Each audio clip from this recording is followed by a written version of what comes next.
Welcome back, everyone. Today we are going to start Module 4, Chapter 4 in your textbook, and this is talking about labor markets and financial markets. And the idea here is that in Chapter 3 we talked about markets in general.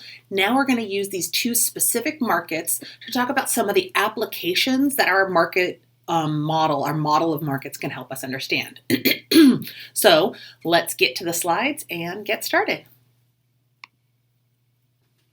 Okay, so let's get our slideshow started. As I said, last time we talked about the market forces of supply and demand, and we want to remember how that exists in price and quantity space. And we'll get a little bit more complicated when we look at these specific two markets, labor markets and financial markets. But last time we said that there was some demand that represented the quantity of goods and services at different prices that people were willing to buy. So the higher the price, the lower the quantity. But as prices go down, people will demand more. Oh, that pen's dying. And as prices go up, people will demand less. The idea of that, of course, being that law of demand. We also had the law of supply that said that as prices go up, firms are willing and able to supply more to the market, and that gave us these two intersecting lines for our market forces of supply and demand. And so what we're going to talk about today is how this can be applied, there we go, to specific markets. So we're going to first look at demand and supply in terms of labor markets. Then we'll talk about demand and supply in terms of financial markets. And then we'll just talk about the market system in general and how it is an efficient mechanism for transferring information. And we're going to be talking about economic information. And so it's going to be useful to remember some of the terminology you learned in Chapter 1, these ideas of what it means to be a market economy and how that all functions. And as we're going through these different markets, we'll also talk about some of the ways that markets can be altered and what that implies for their equilibrium. So, sorry about that. When we think about market forces of supply and demand and our market model, we usually are thinking about things, right? Like sheep or food or shoes or something practical, usually in relation to goods. But we can also think about different types of market. For the labor market, we can think about the market for services and the demand for labor that provides those services. And so specifically in this textbook chapter, we are going to look at the market for nursing as a profession. And so we're going to talk about the demand for nurses or nursing as a service and the supply of nurses, people willing to supply that service, that type of labor to the marketplace. And what we want to do is look at the market in equilibrium. And so to get started, we want to break down what we mean when we talk about a labor market. A labor market has demand and supply, and it's going to abide by those same laws, the law of demand and the law of supply. And if you think about it, it's actually really intuitive. So the law of demand in labor markets says that higher salaries or higher wages in the labor market are going to decrease the quantity of labor demanded by employers. And lower wages will increase the quantity demanded by employers. And so think about it this way. In a labor market, if we're talking about the market for nurses, that's a better pen, the demand for nursing labor is going to be determined by the cost of that labor. If nurses are really expensive, firms will only want to hire a few nurses. But if the wages go down, it'll be easier and more affordable to hire larger quantities of nurses. So we're going to expect the demand for labor to follow that law of demand relationship, right? And so in this case, what we're thinking about is when we're talking about quantity, we're talking about the quantity of maybe nursing labor hours. And our price is going to be salary or wages, the price of labor. The law of supply is going to hold true in labor markets too. And you can think about your own experience here, right? The higher the price of labor, the higher the wage, the higher the salary, the more willing we all are to go to work, right?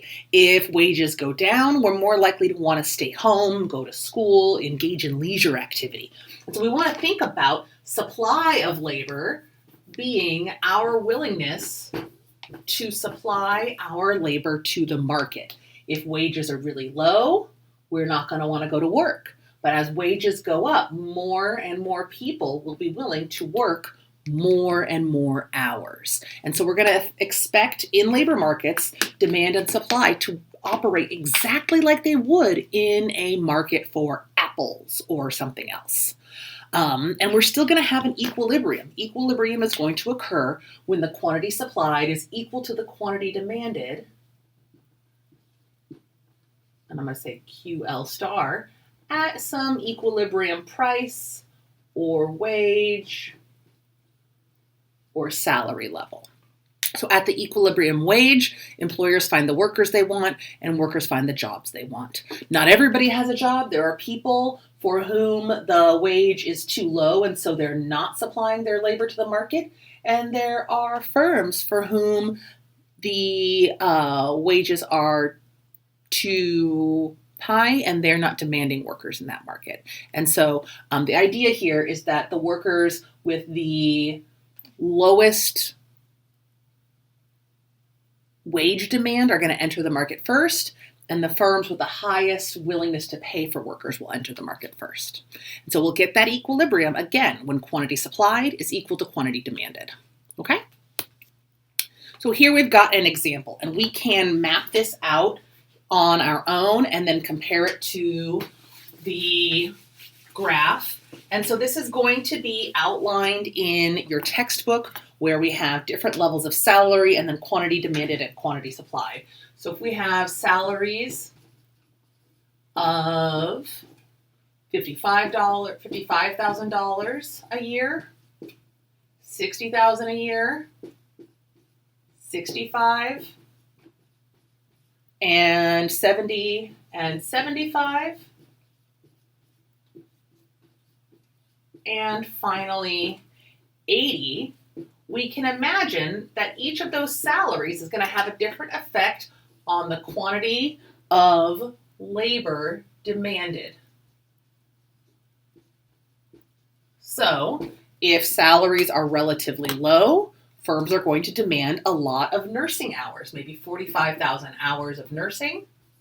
But as the salary goes up, firms will want to hire fewer and fewer labor hours of nursing, down to 33,000 at $75,000 and then 32,000.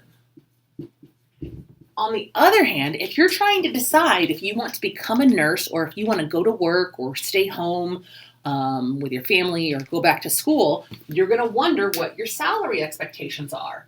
So the quantity supplied of labor is also going to be a function of that salary. As the salary goes up, more people are going to want to work. When the salary is low, maybe it's a really small number of people willing to supply their labor to the market. But as salaries rise, we're going to expect the quantity of labor supplied to the market, the people willing and able to work in this industry, to go to work on a given day, and the number of hours they're willing to work to go up. And so we'll see that the willingness of workers to supply their labor to the market obeys the law of supply. As wages go up, quantity supplied of labor goes up. Law of demand is also obeyed. As the salary goes up, firms demand fewer and fewer hours of labor. Make sense? And we can even find our equilibrium here, right? Our equilibrium is going to occur where quantity supplied is equal to quantity demanded. And you can see it right here. 34,000, 34,000. So our equilibrium salary is 70,000. And that's what we see in the graph. If you go back to the slide here and look at the graph, you can see the supply of labor here, where when wages are low, few workers are supplying their labor. When wages are high, more workers supply their labor. And demand, which has a little bit of a kinked shape. That's okay. These lines aren't always perfect, but it still obeys the law of demand. And at $70,000, quantity demanded is equal to quantity supplied, so we're in equilibrium. So the demand curve shows employers wanting to hire, demanding nurses. Supply curve shows workers willing to supply their labor. Any salary above $70,000, so if we're talking about, say, $75,000, we're going to see fewer workers being demanded, less labor being demanded, and more labor being supplied.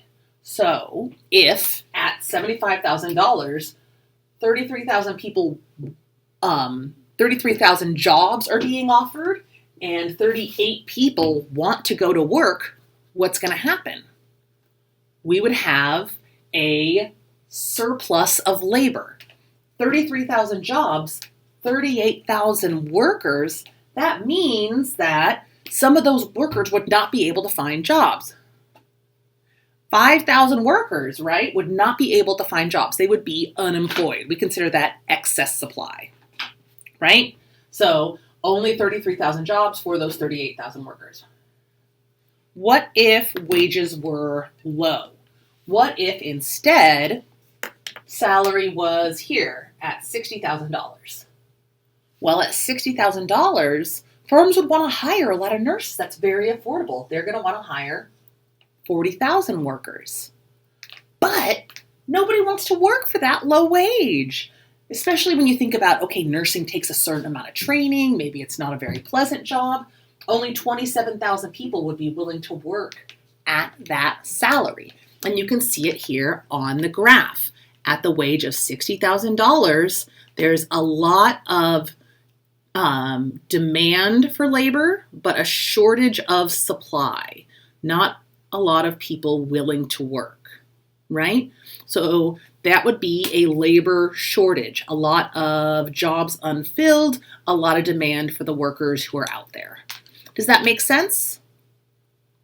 Hopefully. Think about it that way. Think about your job and what would happen if your salary were to go down or go up. What would make you want to work more hours or fewer hours, right? And you can think about it from the firm's perspective too. Cool. So we're in equilibrium here at $70,000 on the graph right here. Sound good? So what would happen if something changed in the market? Well, there are factors that can shift the demand for labor. And we talked about this last time, this idea that labor markets, well, any market can shift if there's a change in the underlying aspects of the market. So if we're looking at the quantity of labor for nurses and their wage or salary is the price, and we already said there's an equilibrium at $70,000 with some supply and demand, what would shift the demand for nurses from our equilibrium?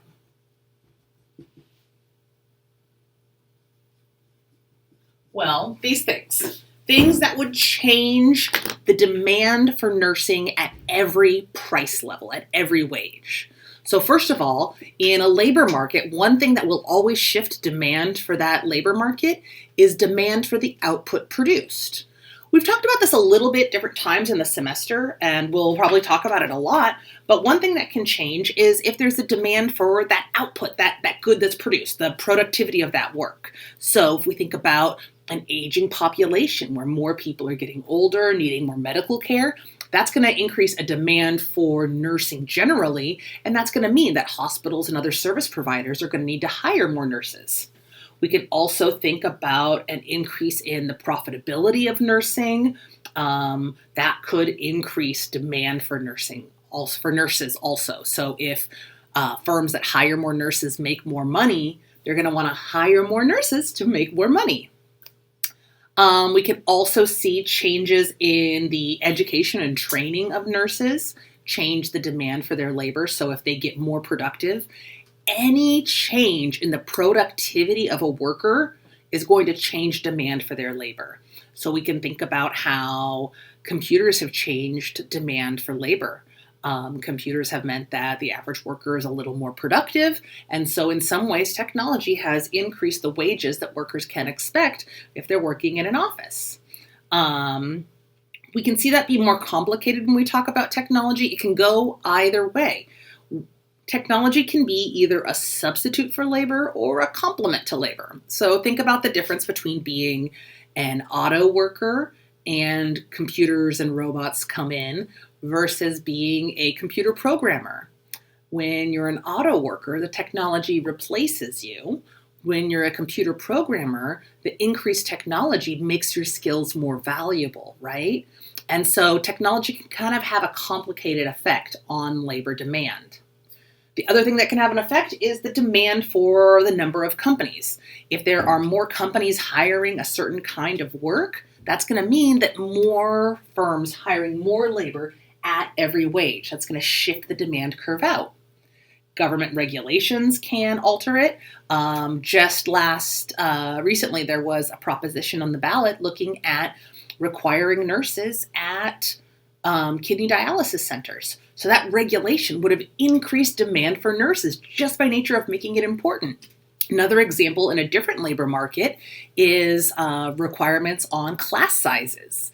If the state or the federal government puts a limit on how many students can be in a classroom, that's going to mean that firms, schools, governments have to hire more teachers. So that's going to alter demand for labor in that market. And then the last thing we want to think about is the price and availability of other inputs, whether it's technology or equipment or something like that. As other inputs become more affordable, it's going to be easier to scale up production and produce more. And that's going to mean that if workers and equipment go together and equipment gets cheaper, you're going to hire more workers to scale up production more easily. So those are our factors that will shift demand for labor. And really the way you want to think about it is something other than wage or salary that's going to have an effect on the demand for labor at every wage. Cool? The other thing we want to look at is what's going to shift the supply of labor. And when we think about what shifts the supply of labor, we want to think about the decision an individual makes to supply their labor to the market, but also how many workers there are. So truly one really easy way to shift the supply of labor is to have more workers. So things like immigration rules can have an effect, laws around immigration can have an effect on the supply of workers. Birth rates, although it takes a few years, right? We don't let children work, but 18 years down the road, that can have an effect on the supply of workers. Requirements about education, training, licensing, those are all going to affect the supply of labor too. If we decide that nurses need more certification, that's going to shift that supply curve in, making it more expensive to become a nurse, making them have to do more education before they can put their labor in the market. If, on the other hand, we remove restrictions and say, hey, all you need is 2 years at a nursing college, that might shift that supply out, making it easier to put your labor into that labor market. And then other government policies can have an effect. Things like regulations about qualifications and government policies like the social safety net, things like unemployment. Economists have a really hard time with the idea of unemployment because from that perspective of incentives, you're getting paid to not go to work. And so one of the arguments we saw at the pandemic was, all these great support programs, this great unemployment policy is making it really hard for firms to hire because no one wants to supply their labor to the market, right? If unemployment is really high, then I'm going to need a higher wage to want to go to work than I would have before. So that would shift the labor supply in making workers more expensive, making the number of workers smaller. Does that make sense? Let's do an example. Let's say we increase unemployment benefits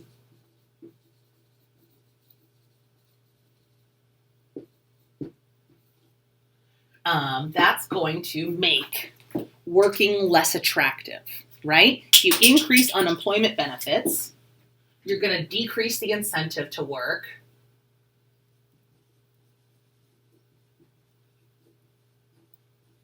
So that's going to shift the supply curve of labor in to the left. That means that the equilibrium quantity of workers is going to go down, maybe to 30,000. And the equilibrium salary is going to go up because now you have to pay people more to get them to go to work. 75,000 maybe. Does that make sense? Hopefully. Cool. All right. So what else can we say about labor markets?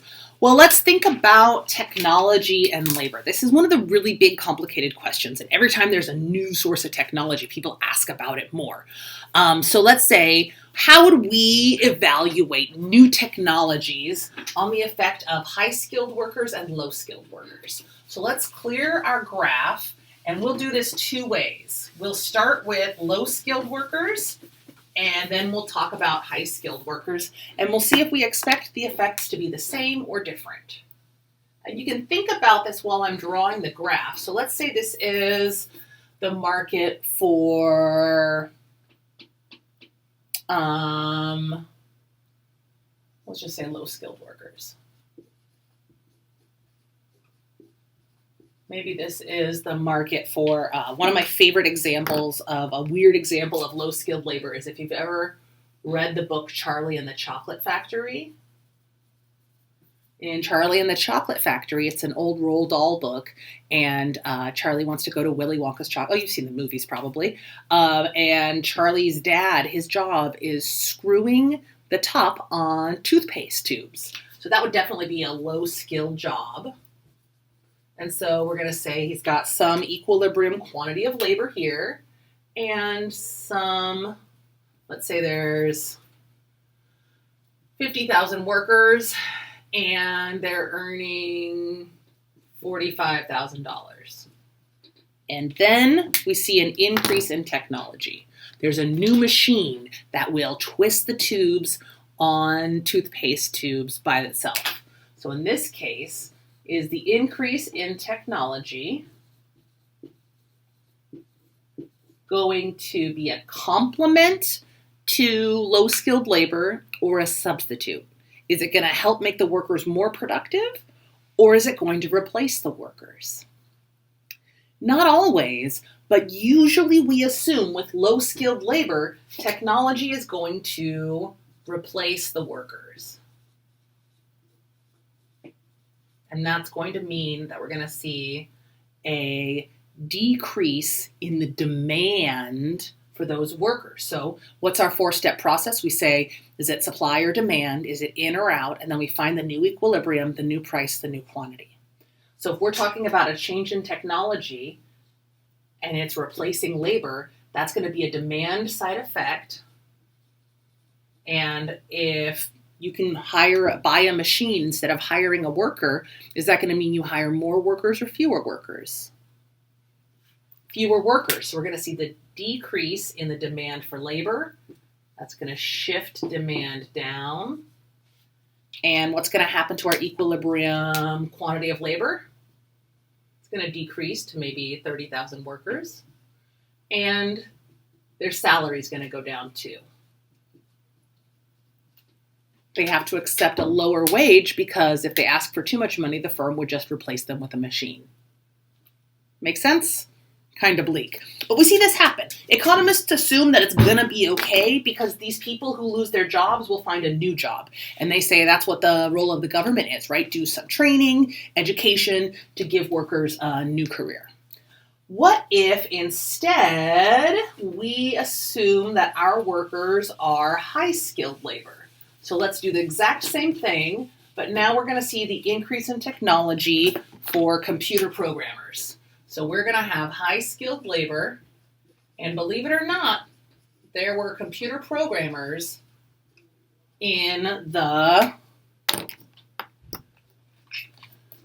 70s and 80s, but computers weren't that common. Oops.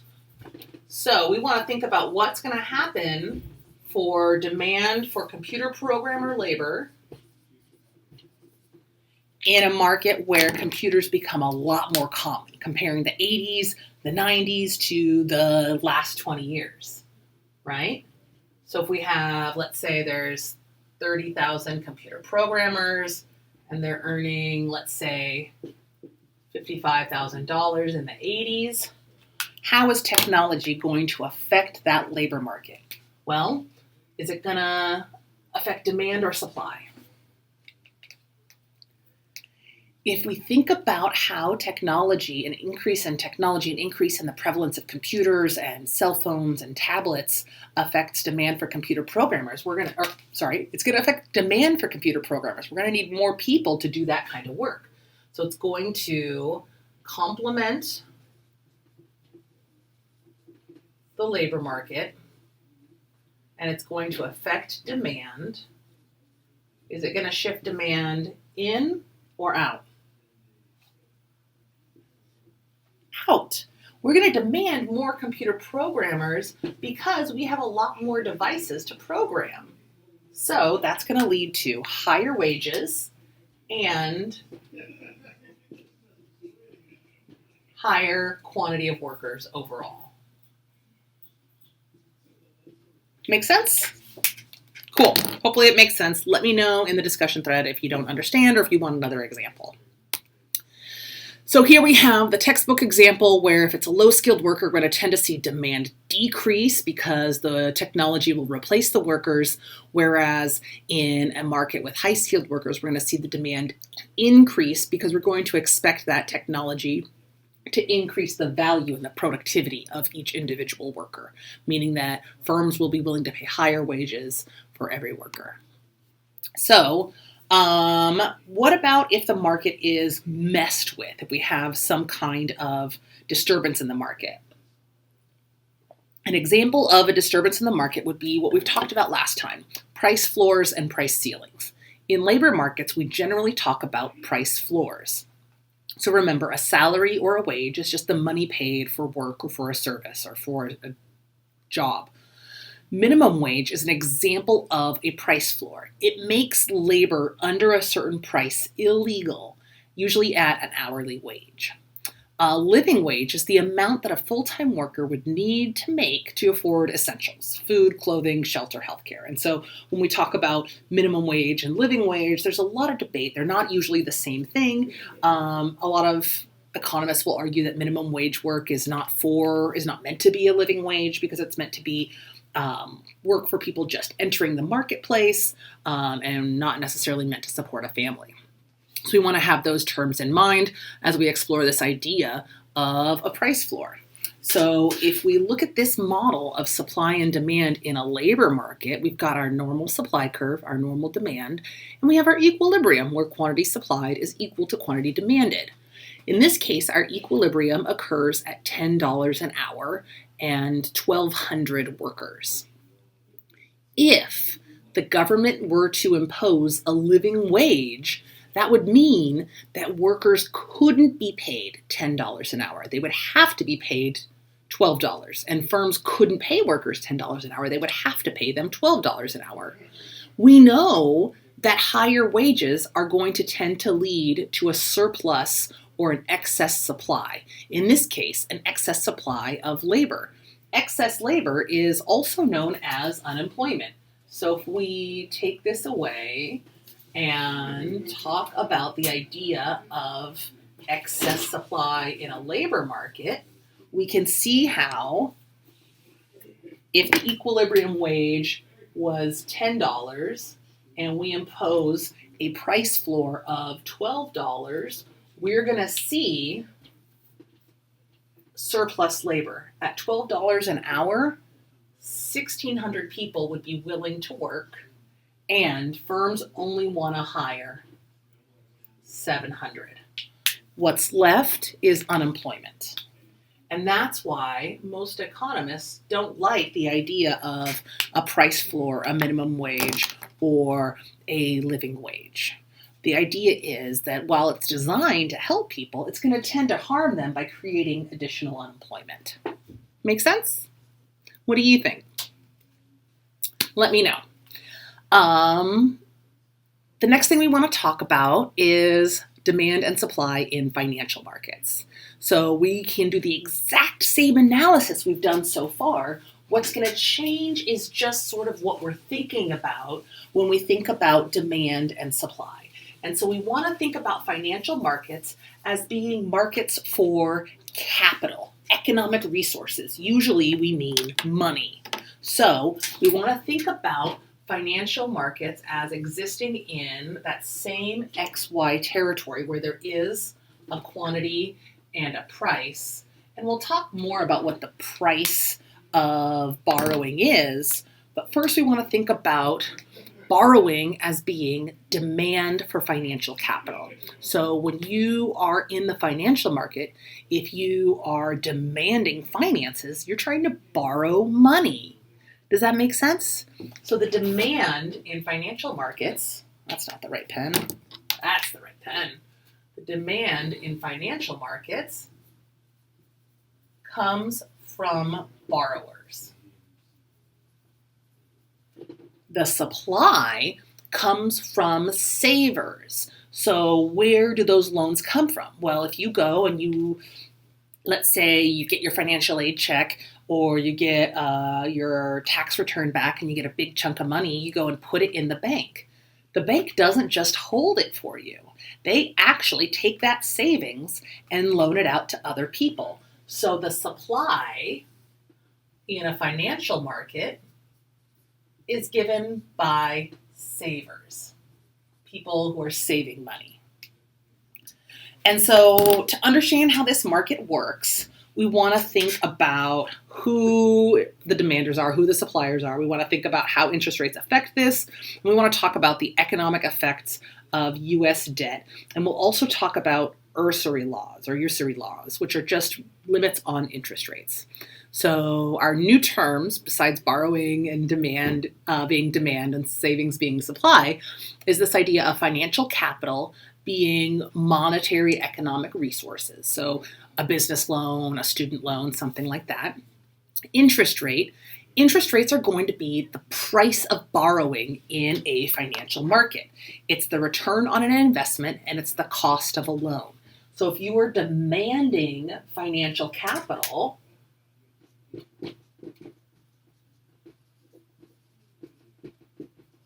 you are going to have to pay interest on a loan. On the other hand, not less and less, right? This is less common, but generally, if you put money in a savings account, especially for a long time, you're going to get an interest rate on that savings account. And so in this case, in the financial capital market, the price of capital, the price of money is the interest rate.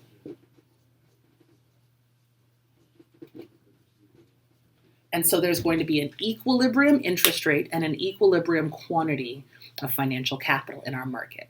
And then finally, these usury laws are laws that impose an upper limit on the interest rate that lenders can buy or can charge. And that's going to be our other example of a market intervention. Compare it to the idea of a minimum wage law. In labor markets, these usury laws are going to be laws that say, hey, that's too high of an interest rate. It's going to be a price ceiling, a limit on how high interest rates can go. So here's the example in the textbook where we have different levels of financial resources or billions of dollars being demanded and supplied, and it's based on interest rates. So the demand curve comes from borrowers wanting to borrow money, and the supply curve comes from savers wanting to save money. And they're going to still obey the laws of demand and supply. And here's why. Think about it this way. Let's say I gave you $1,000 and I said, listen, I really think you should put that $1,000 in a savings account. Do you want to? I don't know about you, but I would want to spend it, right? What if I tell you I will give you 2% interest on it if you put it in a savings account? It's a little bit of money, but that's not a very compelling deal, right? If you're going to lose access to your money, you want to be compensated. If I raise the interest rate higher and higher to say 10% or 15% or 20%, all of a sudden I'm paying you for the bank to hold your money. And that's why in the financial capital market, savers respond to the interest rate according to the law of supply. As the interest rate goes up, we are more willing and able to let the bank hold our money for a while because we're getting a better return. Does that make sense? So the bank pays an interest rate to say, hey, yes, please supply more money to the market. Lower interest rates, lower supply of money, lower supply of finance in the market from savers. The same is true for demand.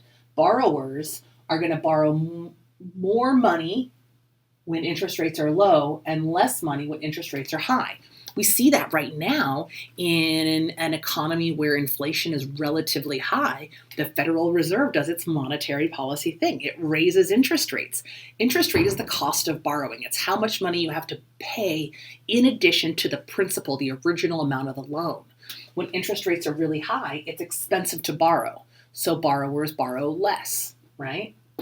But as interest rates go down, borrowers will borrow more and more. And so that's why we see in that market for finance, the demand and supply laws are maintained. Equilibrium occurs where the quantity demanded or the borrowed money is equal to the quantity supplied or the saved money. And so in our example, that occurs at $600 billion. I'm just going to write 6 like the book does, and at an interest rate of 15%. And so at 15%, savers are willing to supply $1,600 billion to the market, and borrowers are demanding it. Any interest rate above equilibrium is going to lead to excess supply or surplus, and any interest rate below equilibrium is going to lead to excess demand or a shortage. So imagine if interest rates were, say, well, in the example of the book, we could have an interest rate of 11%. And an interest rate of 11%, we're going to see borrowers willing to borrow or demand $800 billion. But savers, that's not a great return. They don't want to put that much money in. So they're only going to be willing to supply $420 billion. And so that's going to be the shortage, right? Excess demand, not enough money to borrow. Make sense? If we think about an example of a price ceiling, and think about a price ceiling, it's just the opposite of a price floor. Price floors that are too high distort the market. In this case, a price ceiling that's too low is going to distort the market. So if the equilibrium interest rate is 15% and there is a law that says, hey, you cannot charge people anything more than, say, 11%, that's going to mean that we will experience that shortage because that price ceiling, that usury law, is going to distort the market in that way. It's going to put an artificial price in the marketplace and create excess demand and a shortage of supply. Does that make sense? So you can see the example here on the board. You can see the example here in the book and in the slides where even without numbers, the equilibrium occurs here at R0 and Q0. But if there's a ceiling at RC, that's going to make borrowers want to borrow more money because interest rates are low. And it's going to make savers not want to save, not want to put their money in the market because interest rates are low. And so that's going to give us a shortage of loanable funds. Make sense? Hopefully? Hopefully it does. Because we want to think about it as we start to talk more about these ideas. And one place where you can find a lot of data on all this stuff, and they talk about it in the textbook, is at the Federal Reserve. So Fred, which is the St. Louis Federal Reserve, has tons of data on money, interest rates, and those kinds of things. And so if that's something you're interested in, let me know. Hit me up and we can talk about it some more. Financial decisions, economists generally consider to be intertemporal, which just means they're decisions made across time. So intertemporal decision making is when you think about deciding something across time. So like thinking about future values versus current decisions. So what are some examples of intertemporal decision making? Think about your own life and think about times where you make a choice that is not based on today, but it's based on something you think is going to happen or hope is going to happen or a future goal. We can think about saving up for a big purchase. We can think about borrowing for a big purchase, investing and hoping that the money grows over time.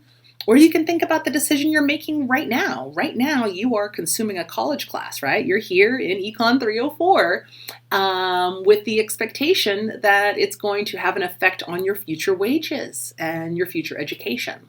So there's lots of examples of intertemporal decision making.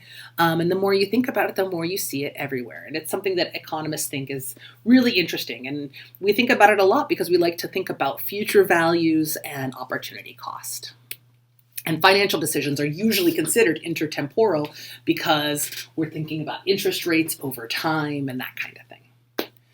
The next application we want to think about is the effect of U.S. debt growing. And this is something that's always talked about because the U.S. does a lot of deficit spending, which means that we spend more than we make in terms of tax revenue. So here we can think about the financial capital in the United States overall.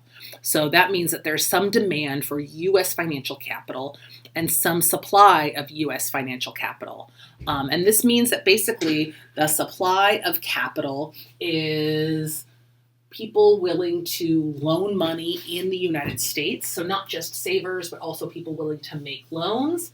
And then the demand is the kind of debt that the U.S. will tend to issue. And so we issue government debt in the form of bonds and treasury bonds and that kind of thing. And we can think about it in terms of the U.S. being a member of a sort of global borrowing committee or community. And so if we think about this graph showing the demand for financial capital from and the supply of financial capital into the United States markets by the foreign financial sector, we can think about how uncertainty in the United States is going to affect the U.S. financial market. So if you are another country and you're thinking about whether or not to invest in the U.S., what's going to happen to the equilibrium interest rate, which we're going to call R naught or R0, and the equilibrium quantity of financial capital, Q0, if there's increased uncertainty in the United States? What's the effect? And this is a really important question about financial markets. What's the effect of uncertainty on financial markets? Well, think about it.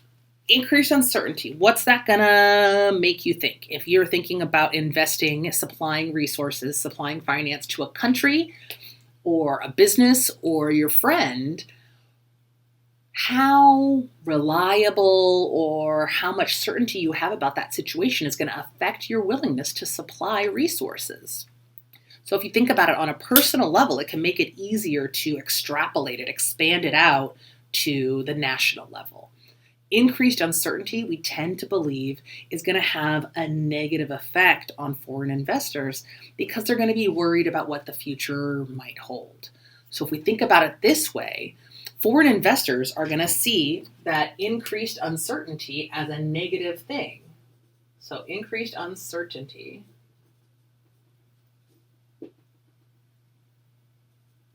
is going to lead to a decrease in foreign supply of finance, which is going to shift the supply in. And what's that going to do to the equilibrium interest rate? It's going to increase the equilibrium interest rate and decrease the quantity of capital in the marketplace. So one thing that's really cool that you can see now between this chapter and chapter 3 is that anytime we're doing something in a market, if we're doing something that's not the price or quantity, we're going to be shifting a curve. So you use those skills of, is it supply or demand? Is it in or out? And then find the new equilibrium. That 4-step process will serve you so well, whether we're talking about financial markets, labor markets, the market for potatoes, whatever. The other thing we can see is how uncertainty and other factors that aren't explicitly financial can affect our finances and affect our interest rates. So if foreign investors are not enthusiastic about the US economy because of uncertainty, they're going to withdraw their financial resources, withdraw their capital, and that's going to decrease the supply in the United States, driving interest rates up and probably reducing our economic activity. So that's an interesting, really cool application that I think is really good to think about and a good thing to consider. The last thing we want to think about is the market system as an efficient mechanism for information. And when we think about the markets being efficient, we've talked about the idea of efficiency in terms of making consumers well off, getting the lowest cost production of goods in. But when we think about the supply and demand model, it's a really important model. It's one of the most important economic models in this course and in economics. And it helps us explain existing conditions, right? Existing equilibrium, and it helps us understand changes, how a change in a market is going to affect prices and quantities. So the horizontal axis is going to show us changes in the quantities of goods and services, labor, or financial capital. And then the vertical axis, the price or the y-axis, is going to talk about the price of a good or service, wages, or a rate of return like an interest rate in financial markets. And that just means that this model tells us a lot in a really simple way. And that's one of the ways we can measure the effectiveness of economic models, is how much they can convey to us in a simple situation. So when we think about price controls, like price ceilings, like limits on how high interest rates on credit cards can be, price floors, limits on how low wages can be, they are going to disturb the economy, move us away from equilibrium, and they're going to cause shortages, surpluses, and problems in the market. Changes in supply and demand are revealed in markets through individual behavior. It's what we call emergent order. Order emerges from our individual decision making. Price controls can disturb that information and make it hard to know what's really going on. And without that information, it can be really hard for the market, for individuals, for buyers and sellers to react to changes in the economy and truly understand what's going on. Do people really demand more resources? Do people really want to borrow or save? Do people really want to work, but there's just a limit on the wages available? And so what we want to think about is markets generally being efficient. We'll talk about when they aren't later on, but if markets are generally efficient, we want to mess with them as little as possible. So if we have a generic supply and demand curve with a generic quantity of goods and services and a generic price or wage or rate of return, we can think about this market as telling us so much about the value of goods, about who values it more, and about what the cost associated with producing it is, and who can produce it the most cheaply. Okay? So here we can think of another application to what we've talked about. We talked about the quantity of nurses in a labor market and the salary that nurses are paid. So again, the vertical axis, the y-axis, tells us the salary or the wage associated with behavior, with this labor, and the x-axis, the horizontal axis, gives us the quantity of nurses. In this case, if the original median salary is $64,690 and we see aging baby boomers affect the market, what's that going to affect in the market? Is it going to affect supply and demand? More people aging, that's going to mean we're going to demand more labor from nurses. So it's going to shift demand out, increasing the equilibrium wage and quantity of nurses in the market for nursing. Does that make sense? Without any constraints on the market, we get really clear information about where the demand is for this labor and how much labor this market might need. On the other hand, if we see an increase in the demand for nursing while the supply shrinks because, hey, those same baby boomers might be nurses, we might see that affect supply too. And that might shift that supply curve in, shrinking the equilibrium a little bit more and driving those wages up. So there's usually going to be in a market more than one thing happening at once. In economics, we try to isolate it, look at one thing at a time. But here you can see we started out at equilibrium 0, and then increased demand for nursing moves us to E1, and then decreased supply of nursing as nurses retire moves us to E2. So we might have a complicated outcome if we shift both demand and supply. What we can say for certain is that wages will definitely go up. Okay. That's it. That's Module 4. Check out your assignments. Let me know what questions you have. Hit up the discussion thread. Come by my office hours on Thursdays. And let me know whatever questions you have. I hope you have a gorgeous day, and I'll see you next time.